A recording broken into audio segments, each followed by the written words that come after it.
ಹಗಲು ಕನಸು ಕಾಣೋರು ಒಂದಿಷ್ಟು ಮಂದಿ ಇರ್ತಾರೆ, ನಿದ್ದೆ ಬಂದಾಗ ಮಕ್ಕೊಂಡಾಗ ಒಂದಿಷ್ಟು ಮಂದಿ ಕನಸು ಬೀಳುತ್ತೆ ಅಂತ ಕೇಳಿ ನಾನು. ಆದ್ರೆ ಇವರು ಹಗಲತ್ತ ಕನಸು ಕಾಣ್ಕೊಂತ ಹೊಂಟ್ರ. ಆರ್ ಅಶೋಕ ಅವರೊಬ್ಬ ಅವ ಉಳಿದಂತ ನಾಯಕರು ಏನದಾರಲ್ಲ, ಇವರಲ್ಲಿ ಒಗ್ಗಟ್ಟಿಲ್ಲ ಐತಿ ಇವ್ರ ಹತ್ರ. ಇಬ್ಬರು ಪಕ್ಷದಾಗ ಯಡಿಯೂರಪ್ಪ ಹತ್ತಾಗ, ಇನ್ನೊಬ್ಬ ಇತ್ತಾಗ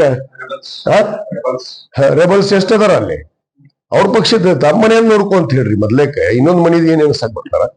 ತಮ್ಮ ಮನಿ ಸ್ವಚ್ಛ ಮಾಡ್ಕೊಂಡು ತಮ್ಮ ಮನಿ ಕುಟುಂಬ ಸದಸ್ಯರನ್ನ ಸರಿಯಾಗಿ ಇಟ್ಕೊಳಕ್ ಹೇಳ್ರಿ ಫಸ್ಟ್. ನಮ್ದೇನು ಮಾತಾಡಕ್ ಬರ್ತಾರ? ಏನು ಆಗಲ್ಲ.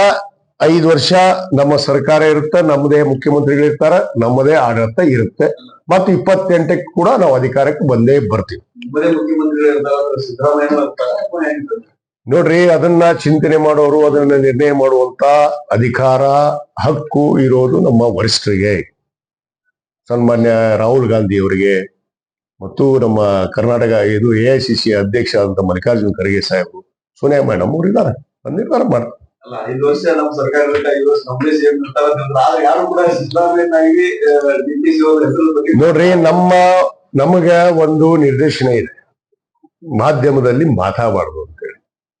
ನಾವು ಮಾತಾಡೋದಿಲ್ಲ. ಅದು ನಮ್ಮ ಮನೆಯ ವಿಚಾರ, ನಮ್ಮ ಮನೆ ಆಂತರಿಕ ವಿಚಾರ. ಅದನ್ನ ನಮ್ಮ ಮನೆಯಲ್ಲಿ ಡಿಸೈಡ್ ಮಾಡ್ಕೋತೀವಿ. ಅದನ್ನ ಬಹಿರಂಗ ಪಡಿಸುವಂತದ್ರಲ್ಲಿ ಅರ್ಥ ಏನಿದೆ?